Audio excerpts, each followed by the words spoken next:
Welcome to Written in Smoke. This is an improvised story based on the randomly generated word cotton. Cotton. We begin. The cotton field spread far and wide, and Jeremy looked out over it, his domain, his playground, if you will. For he loved nothing more than to prance between the cotton plants. Is that how cotton plants work? I've never been to a cotton field. Picking the little puffballs and throwing them into the air and dancing about. The cotton fields were his own utopia, yet he never allowed anyone to venture onto his cotton fields.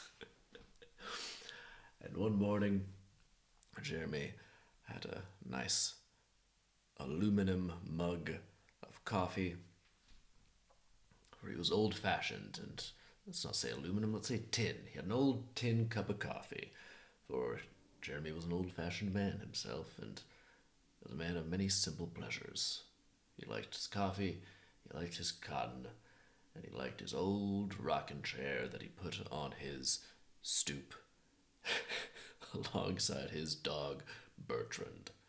I'm really liking the name Bertrand lately, I think.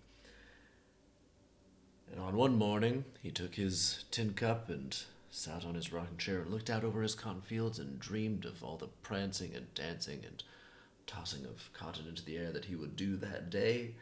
And he saw a figure.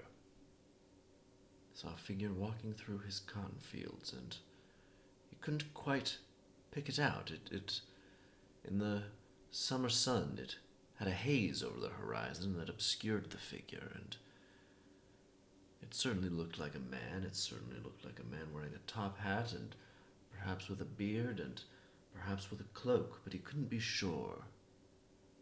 For the haze played with his vision, and the haze played with his mind. It always had. He always got lightheaded in the summer heat. On this day, he looked out not knowing if this was a man or a vision to himself. He looked next to him to Bertrand the dog to see if Bertrand thought anything was amiss. Bertrand was a skeptical dog, a very skittish dog, and usually if anyone ever got close to the house or to the cotton fields, Bertrand would be the first to know. And yet Bertrand was silent. He lay calm and still on the stoop. And then finally, Jeremy became impatient, and he stood and he looked out, and now Bertrand caught to attention. Only because of Jeremy, he thought nothing to himself, and he stood, and Bertrand stepped out to the front of the stoop, and he looked out, and he looked up to his master, and he looked back out again. And well, that was confirmation. Jeremy needed to investigate, and so he quickly swigged the last of his coffee, set the cup on the banister, and he ventured out into the cotton fields. And he kept an eye on where the figure had been, but as he walked down, the cotton plants were obscuring his vision so that he could no longer see the man. Or the figure, I should say. But he set out for where the figure had been. And as he walked towards this figure, he began to feel a cool breeze. A very unseasonally cool breeze, for thought, okay, well maybe, the cool soil that had been cooled over the night. Perhaps it still hadn't been heated up or baked by the sun yet, and perhaps just this groundswell was leading to an oddly cool breeze, and he ventured forth, and then he heard a faint buzzing. Like, oh well, the insects of the summer like to flit about and buzz, and this just being no concern of mine. And he looked at Bertrand. Bertrand seemed to be none the wiser, not concerned at all, and so he kept out towards the figure. Then he felt a shadow, darkness around him. Like, well, it's summer. A cloud drifts in front of the sun, and darkness comes. Shadows are amorphous in the summertime, and amorphous and fleeting. But he looked up to the sun, See, there was not a cloud in the sky, and yet as he looked around, there was no sun on any of the cotton plants. It was a deep, deep, overcast, wintry shadow.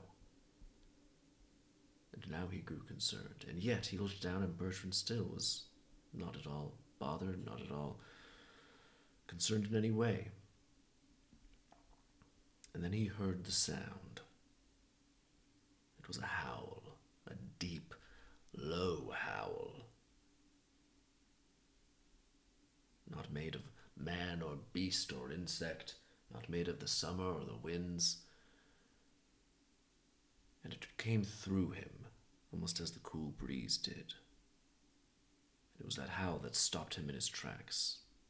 And he looked over, and now Bertrand too was looking up at him. And when Jeremy looked up, he saw the figure. But it certainly was no man. What he thought was a top hat was merely a neck cut off at the top. I was going to say tip or top. It was a neck flattened at the top. A mountain of a man with no head. And the arms came down. But they were no arms. They were billowing husks. It was like the husk of a corn, flapping, flowing in the wind. And so too were his legs. He was a willowy, billowy man. Or a spectre, I should say. And looking in the center of this figure, surrounded by all of these shadows and billows and topped with a headless neck, the center of that man is where the vortex of his being converged. And Jeremy looked into that center. And what he saw was his own cornfield. Cotton field, not cornfield. He looked through that man, that spectre, and saw his own cotton field and his own house. And he looked very closely, and he could see his own tin cup of coffee sitting on the stoop far, far, far in the distance. And he looked back to see the same picture, only cast in shadow, and yet the image through that spectre's chest, was sunshine, was bright. It looked like a utopia, and he seemed to be standing in a nightmare version of the world that he could see through that man's chest. And that howl kept flowing through him, and he could now tell that howl was coming through that spectre. And he looked back behind him, and he looked all around him in this cotton field cast in shadow. And he took a piece of cotton, and it seemed to crumble in a wet, murky way, as though it was mud from the bottom of a river and silt, and it ran down his hand and down his wrist, and it began to seep into his skin. It felt hot.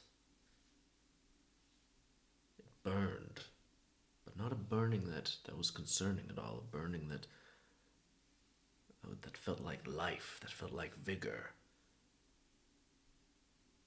And he looked through that man, that spectre, and he looked at his own hand as the silt spread over his fingers and began to crawl up his elbow and up his shoulder. And he suddenly had this knowledge that the only way for him to survive, for him to make it through whatever this was to reach his home on the other side of the vortex, in the center of that spectrous man. So he took Bertrand up in his arms, with his good hand, the one that wasn't being swallowed by mud, and he stepped slowly towards the spectre, and the spectre loomed there, completely still, but it seemed to grow around him as he stepped closer. It seemed to widen. The willowy, billowy husk seemed to take on a life of its own and flap like some sort of dry jellyfish almost. And it expanded in front of him, and the vision he could see of his own sunlit cotton field expanded before him. And finally, he stepped through, and he was bathed in sunlight, and the howling had stopped, and he looked out ahead of him to see himself step out from the front door. He felt different. He looked down to find that he himself was now a spectre. He had no head. He had no arms. Bertrand was gone, and he himself was merely a shadow, a willowy, billowy husk of the man who he had been. And he looked ahead and saw himself take that tin cup and sit down on his, what he thought was his stoop. And he thought, that man is not me. That man is my enemy, the man I should be, the man I left behind, the man I want to be. And he slowly, as his new spectral self, loomed and lurched and drifted toward that man. And then a cat stepped out from the house that he thought was his, and he realized, that is not Bertrand. This is not my home. And he realized that he had become a ghost in a new world. And he had become a portal to the world he had come from, the portal to the life he had come from, a portal to the man he had once been. He was no longer a man, but a spectre, connecting the man before him to the man who once was. A spectre between selves. The end. That got trippy. I did not know where that was going to go. Kind of got a little, definitely a horror story. Got a little almost Lovecrafty. No, it wasn't scientific enough to be Lovecrafty. Maybe a little Neil Gaiman-y, like his short stories. That was weird. Got real weird, guys. Spectre between selves, I suppose, is the title there. Yeah, interesting. It got very amorphous and non-specific. Definitely no resolution. Kind of lost himself in some sort of ambition to